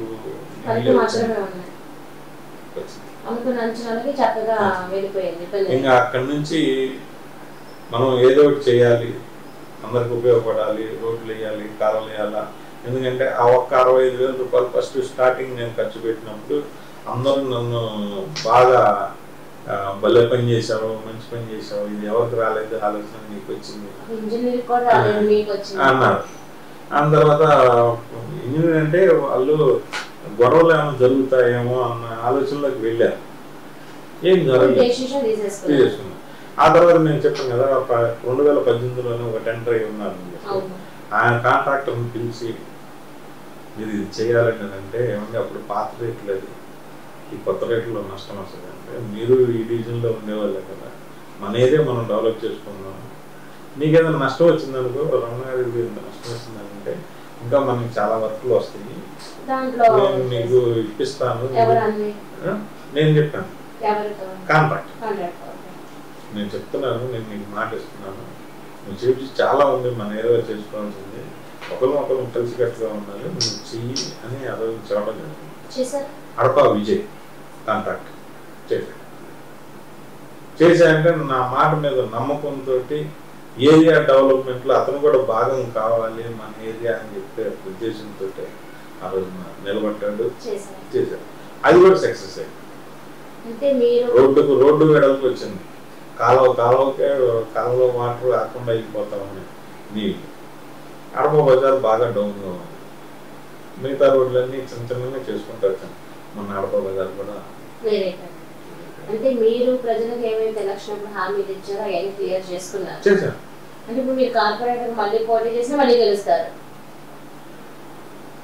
నన్ను అభిమానించే ఓటర్లు నన్ను వదులుకోవాలని నేను మీరు అనుకో చేసిన మంచి కాదు నేను మంచిగా చేశాను ఎవరికి ఏం చెడు చేయలేదు ప్రతి ఒక్కరికి వాళ్ళకి వాళ్ళు ఎలా ఉండాలి మన ఏరియా అనుకున్నారో అంతకి ధీటుగానే చేశాను సార్ మరి ఎంతకి అంత సక్సెస్ మరి సక్సెస్ కారణమైన నాయకులతో మీరు కాంటాక్ట్ లో ఇప్పటికీ ఉన్నారా లేదన్నది మాత్రమే నా ప్రశ్న ఏ నాయకులతో మాజీ మేయర్ గారు మాజీ ఎమ్మెల్యే గారితో మరి ఇంత మంచి చేయడానికి వాళ్ళ సహకారం అయితే మీరు చేయలేదు కదా మరి వాళ్ళతో ఇప్పటికీ కాంటాక్ట్ లో ఉన్నారా నేను వాళ్ళ దగ్గర ఉన్నప్పుడు కూడా వాళ్ళ నోటేమట మాట్లాడేది అంటే నీ ఎన్నికెడితే జనసేనలు ఉంటారు నీ ఎన్నికెడితే జనసేనలు ఉంటారు అని నానుడి నన్ను వైసీపీలో ఉన్నప్పుడు కూడా అదే నానుడి అనేవాడు మా మేయర్ గారు అనేవాడు ఎమ్మెల్యే గారు అనేవాడు అందరూ అనేవాడు ఇట్లా నేను వాళ్ళకి సమాధానం కూడా అదే చెప్పేవాడు ఎక్కువగా శివనాథ్ మనోహర్ నాయుడు గారు మాజీ మేయర్ గారు ఎక్కడుంటే అక్కడ ఎక్కువ కనిపిస్తూ ఉండేవాడు కదా బాగా ఉండేది మీకు నాకు వేరే వ్యాపకం లేదు నా వ్యాపారం మహారాష్ట్రలో అక్కడి నుంచి ఇక్కడికి వచ్చాను వచ్చిన తర్వాత ప్రజలు ఆశీర్వదించారు నన్ను గెలిపించారు గెలవను అనుకున్నాను నన్ను గెలిపించారు వాళ్ళు ఏదైతే నా మీద నమ్మకం పెట్టుకొని నా కోసంగా వాళ్ళకి ఇష్టం ఉన్నా లేకపోయినా నన్ను గెలిపించుకున్నారు నేను చెప్పిన మాట నెరవేర్చకపోతే ఇంకా దానికి వాల్యూ లేదు అసలు పైగా నేను కూడా ఆ బాధ పడ్డాను ఎందుకంటే నా కారు వచ్చినప్పుడు కిందకి సంపద తగలటం ఇవన్నీ నేను బాధితుంది ఆ బాధ నాకు తెలుసు మా నాన్న టైలర్ ఆరోగ్యరాలో మా టైలరింగ్ షాప్ ముందు ఎప్పుడు డ్రైనేజ్ పొందుతూ ఉండేది ఆ వాసన ఒకటే వాసన ఉండేది మేము ఎన్ని కష్టాలు చూసిన వాళ్ళం అక్కడ నేను అనుకునేవాడిని అబ్బా ఎవరు చేస్తారా మనకి ఇవన్నీ నేను చేస్తానని నేను ఎప్పుడు అనుకోలేదు నాకు వచ్చింది ఇప్పుడు నా వ్యాపారం అక్కడ ఉండడం వల్ల నాకు వేరే వ్యాపకం లేదు 24/7 నా డివిజన్ మా వాళ్ళకి ఏం కావాలని తిరిగితే ఇక్కడే ఉంది మరి ఖాళీగా ఉన్నప్పుడు నేను ఏం చేస్తాను కార్పొరేషన్ కార్పొరేషన్ లో కూర్చుంటే ఎక్కడ కూర్చోవాలి అప్పుడు ఆ రోజున కార్పొరేటర్లకి ఆఫీస్ లేదు అక్కడ రూమ్ లేదు ఉంటే మేయర్ గారి ఛాంబర్లో కూర్చోవాలి లేదంటే ఎమ్మెల్యే గారి దగ్గరికి వెళ్తే ఎమ్మెల్యే గారి ఆఫీస్ లో ఉండాలి ఇక్కడ కానీ అక్కడ కానీ ఊరికి తిరుగుతూ ఉండేవాళ్ళం నాకు ఏదైనా పనులు ఉంటే మరి ఇక్కడ అక్కడ చెప్తే ఒకళ్ళు సహాయ సహకారాలు అందించుకొని నా పనుల కోసం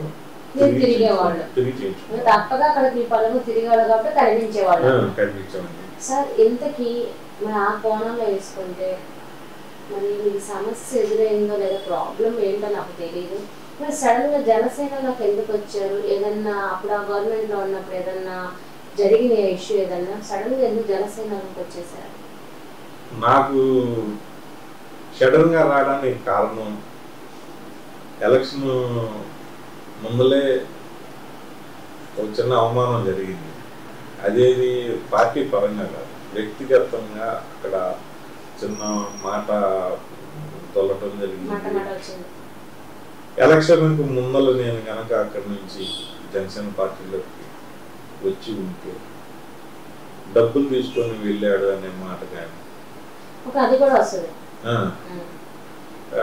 చాలా రకాలుగా వచ్చిండే కాకపోతే నాకు మనసుకి ఏమనిపించిందంటే ఒక పార్టీ నాకు బీఫారం ఇచ్చింది, గెలిచాను. ఇప్పుడు ఇంకా మూమెంట్ ఎలక్షన్ అప్పుడు మనం వదిలిపెట్టి వెళ్తే ఎంత మటుకు భావ్యం, అది గెలిచినా ఓడిపోయినా ఆ తర్వాత వెళ్దాం. మనం అనుకున్న పార్టీలో పార్టీ అధికారంలో ఉన్నా లేకపోయినా వెళ్దాం అని అనుకున్న మాట వాస్తవం. కరెక్ట్గా అదే రోజున నాకు జరిగిన అవమానం రోజున ఇక్కడ వెస్ట్ ఎమ్మెల్యేగా పోటీ చేస్తున్న విడుదల రజనీ గారికి అదే ఎవరైతే నన్ను అవమానంగా మాట్లాడారో వాళ్ళే రమణ వెళ్ళిపోతున్నాడు పార్టీ నుంచి అని అక్కడ ఇంటిమేషన్ ఇవ్వటం జరిగింది. జరిగితే అమ్మటే రజనీ గారు నాకు ఫోన్ చేశారు, అన్న ఎక్కడ ఉన్నారన్నా, అమ్మ ఇక్కడే ఉన్నానన్నా, అక్కడికి మీ ఆఫీస్ కాడికే వస్తున్నాను అన్న. వచ్చిన తర్వాత మళ్ళీ నువ్వు నలుగురిలో ఉంటావు కదా, ఒకసారి నాతో మాట్లాడేది అన్న. సరే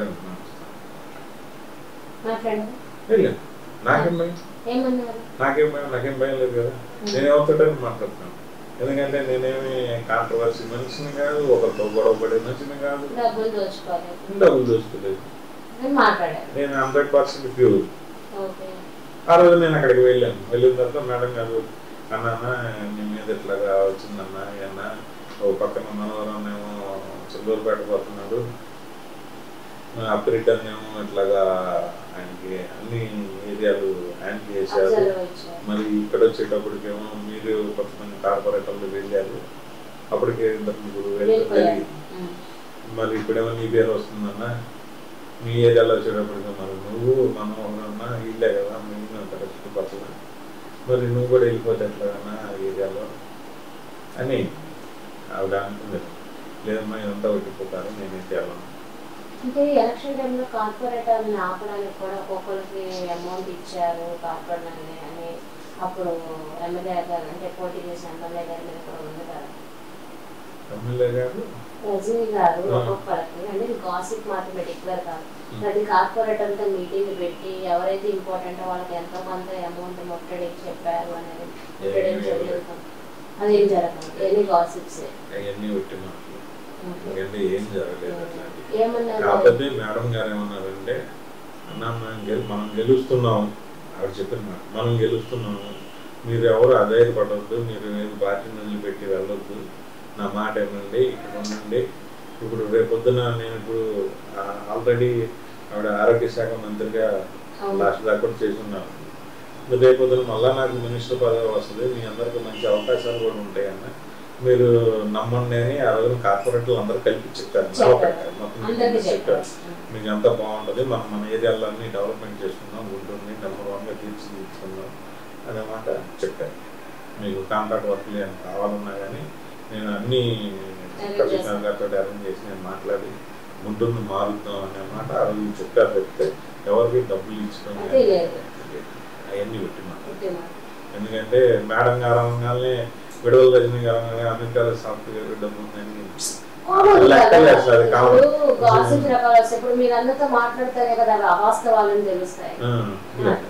ఎలక్షన్ జరిగింది, కౌంటింగ్ 4 రోజుల మళ్ళా నేను మాట్లాడాల్సి వచ్చింది. అది ఒక దేవస్థానం విషయంలో నన్ను అన్నారు. తర్వాత నాకు చాలా బాధ వేసింది. పార్టీ గెలిచిన తర్వాత, పార్టీ ఓడిపోయిన తర్వాత వెళ్ళాలని అదే రోజున నా నిర్ణయం. కౌంటింగ్కి 4 రోజుల ముందర నేను చెప్పేయడం జరిగింది, నేను వెళ్ళిపోతున్నాను, నేను వెళ్ళిపోతాను చెప్పేశాను. చెప్పిన నెల 15 రోజులు 2 నెలల దాకా నేను ఎవరికి కావాలి నేను మహారాష్ట్ర వెళ్ళడం జరిగింది. అంటే కాంట్రాక్ట్లు అంటే డివిజన్ సభ్యులకి డివిజన్లో ఉన్నటువంటి వీళ్ళతో, ఎందుకంటే నేను ప్రతిదీ గ్రూప్లు యాడ్ చేసుకున్నాను. ఎవరికి ఏ ప్రాబ్లం వచ్చినా నాకు ఒక ఫోన్ పెట్టినా రైతు 11:30 కదా ఫోన్, అలాగే 3 గంటలకు ఫోన్ చేసినా అది సిచ్యువేషన్ బట్టి అవసరమైతే నేను కూడా వెళ్ళిన రోజులు చాలా ఉన్నాయి, వెళ్ళి నిలబడి చేసి వచ్చిన రోజులు చాలా ఉన్నాయి. మరి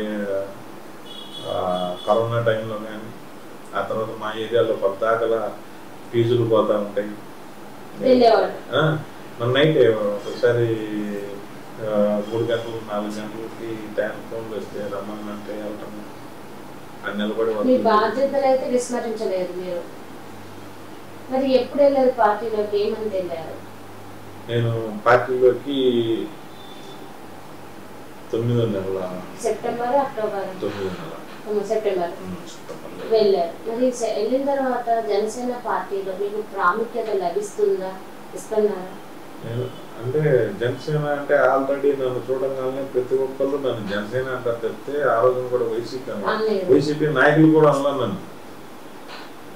ఇంకొక విషయం మీకు కూలంకషంగా చెప్పాలంటే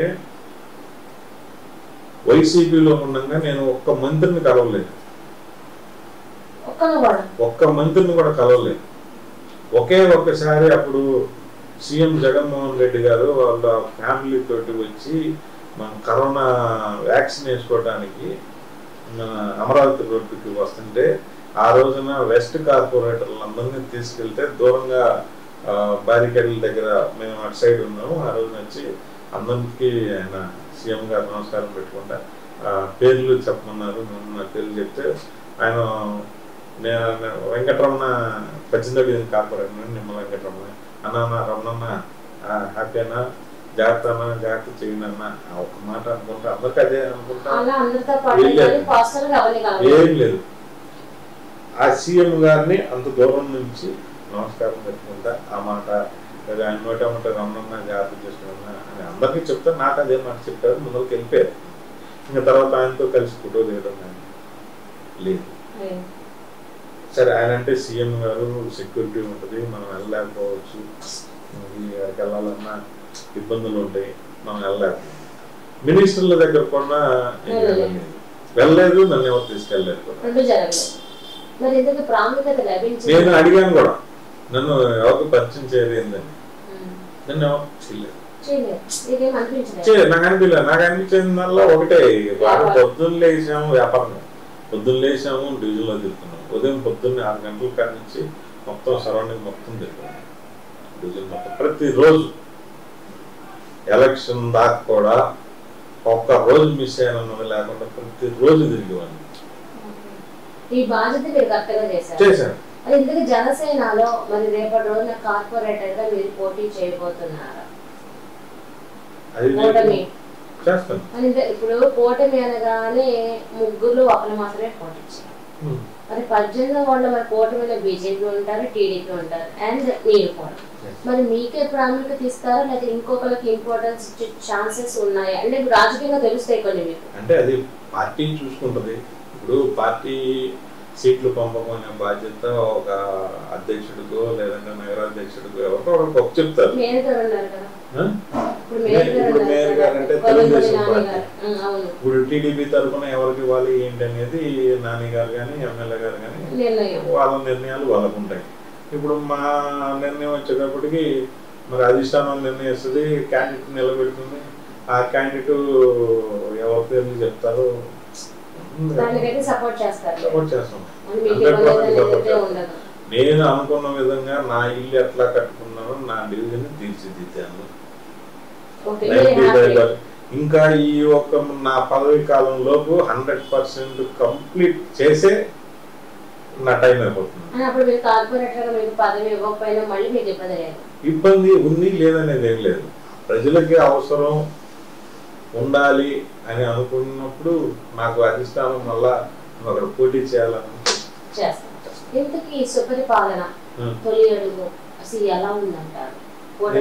చెప్పాను. తొలి అడుగు ఇవాళ మా ఎమ్మెల్యే గారు తిరుగుతున్నారు డివిజన్లో. ఎక్కడైనా ఎమ్మెల్యే గారు వెళ్ళిన చోట గొడవ జరిగింది, ఆపారు, గందరగోళం జరిగింది అనేది ఎవరున్నా కాపర్లో కానీ టీవీలో కానీ గవర్నమెంటే మందన్నప్పుడు ఎక్కడి నుంచి వస్తాయని నేను అంటాను. బయట వేయడానికి కూడా ఉండదు. ఇప్పుడే కదా గవర్నమెంట్ ఎవరు భయాలు అనుకుంటే కదా అమ్మ పేపర్లు వేసినా ఒకవేళ గొడవ బయట పెట్టినా మా మీద కేసులు పడతాయేమో. ఇప్పుడు ఇందాక మీరు ఉన్నారు కదా, మీరు పేరు పెట్టారు రాక్షస పాలనని వాళ్ళని వీళ్ళని సైకో పాలన రకరకాలుగా అంటున్నారు. మరి ఇప్పుడు వాళ్ళు ఎక్కడన్నా పొరపాటు ఉంటే వాళ్ళు ఊరుకోరు కదా, గొడవ చేస్తారు కదా. వాళ్ళకు ఒక పేపర్ టీవీ మీద వాళ్ళని బయట పెడతారు కదా. మరి ఎక్కడ ఏదన్నా అల్లరి ఉంటే ఎక్కడ గొడవ ఉంటే దాన్ని బయట పెడితే పలానా చోట వ్యతిరేకత వచ్చింది అని అనుకోవాలి, వెళ్ళిన చోట ఎక్కడ వ్యతిరేకత లేదు. ఇప్పుడు ఇక్కడైతే మీరే చెప్పాలి. గత ప్రభుత్వంలో ఉన్నారు, జనసేన మంచిగానే ఉన్నారు, కూటమి ప్రభుత్వంలో కూడా ఉన్నారు. గత ప్రభుత్వ పరిపాలనకి ఇప్పుడున్న కూటమి ప్రభుత్వ పరిపాలనకున్న వ్యత్యాసం ఏంటి? ఏంటి అంటే నా పరిధిలో నేను చెప్తాను. మీ పరిధిలోనే చెప్పండి. నా పరిధిలో నేను, నా కార్పొరేటర్ పరిధిలో ఇంతకుముందు డెవలప్మెంట్లో భాగంగా నాకు ఈ వర్కులు కావాలి అని 4 వర్కులు ఇస్తే 2 వర్కులకే శాంక్షన్ ఇచ్చేవారు. అంటే ఫైనాన్షియల్గా కార్పొరేషన్లో లేకపోవచ్చు, లేదంటే కొద్దిగా ఇద్దామన్న ఉద్దేశంగా ఏదైనా కానీ ఆ రోజు అట్లా ఉండేది. లాస్ట్కి వచ్చేటప్పుడు కాంట్రాక్టులు కూడా కొద్దిగా పేమెంట్ రాలేదు అనేది బాగా ఆ రోజున వచ్చిన మాట. ఈ రోజున ఇప్పుడు ఉన్నటువంటి మేయర్ గారు కానీ, కమిషనర్ గారు కానీ, ఎమ్మెల్యేలు, మరి వంటవన్ MLA, west MLA, Pattipadu MLA గారు ముగ్గురు దృష్టి అంతా డెవలప్మెంట్ అసలు అని వీళ్ళు అంటున్నారు. డెవలప్మెంట్లో ముందు దానికి కూడా మనకి ఎంపీ గారు మన గుంటూరుకి దొరకటం నిజంగా గుంటూరు వాస్తవంలో ఉన్నది అదృష్టం అని చెప్పుకోవాలి. అంత ప్రాజెక్టులు అంత ముందు అసలు మనకి కనీమిని కూడా అడగలిగింది. 40 సంవత్సరాలు ఎవరు చేయడం కూడా వల్ల కాదనేది కూడా అన్నారు. ఆయన సాధ్యం చేశారు అసాధ్యాన్ని. ఎంపీ గారు మరి ఈ రోజున చంద్రబాబు నాయుడు గారు ముఖ్యమంత్రిగా ఉన్న తర్వాత, మరి మా పవన్ కళ్యాణ్ గారు ముఖ్యమంత్రిగా ఉన్న తర్వాత, మరి చంద్రశేఖర్ గారు ఎంపీ గారు కానీ, మా ఎమ్మెల్యేలు కానీ ఏది కావాలని అడిగినా కానీ గుంటూరుకి లేదనుకుంటున్నా. అవును, ఎంపీ గారు మన గుంటూరు ఎంటర్ అయినప్పుడు పార్లమెంటరీ తొలి అడుగని పేరుగానే వచ్చారు. ఇప్పుడు కూడా ఈ 1 సంవత్సర పరిపాలన కూడా సుపరిపాలనలో కూడా తొలి అడుగనే పెట్టారు. ఆయన నిర్ణయం తీసుకున్న తొలి అడుగు తీసిన కొటేషన్ కూడా ఇప్పుడు ఉన్న కూటమి ప్రభుత్వానికి కూడా బాబు గారు అదే పెట్టారు. తెలుస్తుంది కదా. ఇంతకీ మరి ఈ పరిపాలనలో మీరు నెక్స్ట్ ఒక కార్పొరేటర్ కాకుండా ఇంకేదైనా ఆశిస్తున్నారు? ప్రజలకు సేవ చేయడానికి మాత్రమే. ఇందాక మీకు ఒక మాట చెప్పాను, ఆడ 4 వర్కులు చెప్తే 2 వర్కులు ఇచ్చారు. ఇక్కడ వచ్చేటప్పటికి మీ వాటిలో ఏం పెండింగ్ ఉన్నాయో మొత్తం తెచ్చుకోవాలంటున్నారు. తీసుకెళ్లి నేను చేయించుకోలేకపోతే అది కార్పొరేటర్ తప్పితం కానీ గవర్నమెంట్ తప్పితం కాదు. ఆల్రెడీ మరి ఈరోజు మొన్న 300 కోట్ల రూపాయల వర్కులు శాంక్షన్ చేశారు. గతంలో ఎప్పుడూ లేదు. 50 కోట్లు, 60 కోట్లు, 70 కోట్లు, 80 కోట్లు, 100 కోట్లు, 110 కోట్లు పెట్టిన ప్రతి ఒక్క పని 56 మంది కార్పొరేటర్లు పార్టీ చూడకుండా ఏం చూడకుండా వాళ్ళు అడిగిన ప్రతి ఒక్కటి శాంక్షన్ చేశారు. మరి కార్పొరేషన్లో కౌన్సిల్ మీటింగ్ ఏర్పాటు చేస్తే అంతకుముందు 2 రోజులు నడిచారు. ఒక రోజు అయితే 3 రోజులు జరిగింది. మరి ఈ రోజున ఓన్లీ మార్నింగ్ ఒక 5 అవర్స్, ఈవినింగ్ ఒక 1 అవర్, 6 అవర్స్ లో కంప్లీట్ ప్రశాంతంగా అయిపోతుంది. ఏ వర్కులు పెట్టుకున్నా శాంక్షన్ అయిపోతుంది. అందులో వైసీపీ వాళ్ళు పెట్టుకున్నా అవుతుంది, టీడీపీ వాళ్ళు, జనసేన వాళ్ళు, ఎవరు పెట్టినా ఇక్కడ అభివృద్ధి. ఎందుకంటే నాయకుల దృష్టి అలా ఉంది, కార్పొరేటర్లు కూడా ఈ రోజున మా ఎంపీ గారు గుంటూరుని మార్చాలి, రూపురేఖలు మార్పు తీసుకురావాలన్న ఉద్దేశంతో ఆయన తాపాత్రపడతా మరి కావాల్సినవి శాంక్షన్ చేసుకుంటా ఉన్నారు. మరి ఆయనకి ఉన్నటువంటి మనస్తత్వానికి ఆయన ఏ విధంగా అయితే గుంటూరుని తీర్చిదిద్దాలనుకుంటున్నారో అదే విధంగా 3 ఎమ్మెల్యేలు కూడా అలానే ఉన్నారు. ఎవరు ఏరియాలో బాగా ఈస్ట్ ఎమ్మెల్యే ఈస్ట్ అంతా డెవలప్ చేసుకోవాలని, వెస్ట్ ఎమ్మెల్యే గారు వెస్ట్ మొత్తం డెవలప్ చేయాలని, అట్లానే పత్తిపాడు నియోజకవర్గంలో రామాంజన్ గారు ఆయన ఏరియా ఆయన చేసుకోవాలని పోటీలు పడతారు. ఈ పోటీలు పడేటప్పుడు ఆటోమేటిక్ గా వర్క్లు అనేవి ఫాస్ట్ గా జరుగుతుంది. ఏరియా అభివృద్ధి మీరు గమనించలేదు. నేను చాలాసార్లు నేను ఎక్కడున్నా కానీ అభివృద్ధి గురించే మాట్లాడుతూ ఉండేది. మెయిన్ సెంటర్లో మెయిన్ రోడ్ల మీద ఎప్పుడైతే గుంటూరు ముఖ కవళికలు మారాలి అని అంటే మెయిన్ రోడ్ చేస్తేనే, సందుల్లో కాలువలు వేస్తాను, సందులు రోడ్లు వేస్తాను అవదు. మెయిన్ రోడ్ అన్నప్పుడు ఎక్కడి నుంచి అని ఏ నెల్లూరు రత్నం, ఏ ఒంగోలు రత్నం, ఏ విజయవాడ, గుంటూరు మీదకి వచ్చినప్పుడు అరే ఏ గుంటూరు ఈ విధంగా మారిపోయిందా అని అనేది ఎక్కడంటారంటే మెయిన్ రోడ్ మీద మరి నిన్నటి దాకా గుంటూరు అంతకుముందు ఎక్కడో అలానే ఉంది. మరి ఈ రోజున చూడండి యమని దగ్గర కానీ నా సెంటర్లో కానీ ఎక్కడ చూసుకున్నా సరే వాళ్ళు డ్రైన్స్ కడుతున్నారు. అంతకుముందు చిన్నపాటి వర్షం పడితే ఎక్కడ పడితే అక్కడ నీళ్ళు అయిపోయి మరి అంతకు ముందు ఉన్నటువంటి నాయకులకి ఇప్పుడు ఉన్న నాయకులకి వ్యత్యాసం అవగాహన, మరి అవగాహన ఉండబట్టే వర్క్లు అయ్యి.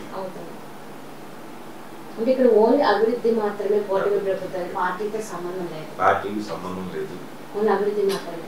ఎవరైతే తన డివిజన్ ని నెంబర్ 1 స్థానంలో తీర్చిదిద్దుకోవాలనుకున్నోడికి పనులు అవుతూనే ఉన్నాయి. పార్టీతో సంబంధం లేదు. గవర్నమెంట్ ఆ విధంగా చూస్తుంది. అభివృద్ధి ధ్యేయం. చూసారు కదా, ఇది వాటి ఇంటర్వ్యూ. మరో ఇంటర్వ్యూలో మీ శ్రావణి మళ్ళీ కలిసి అందరికి సెలవు. నమస్కారం.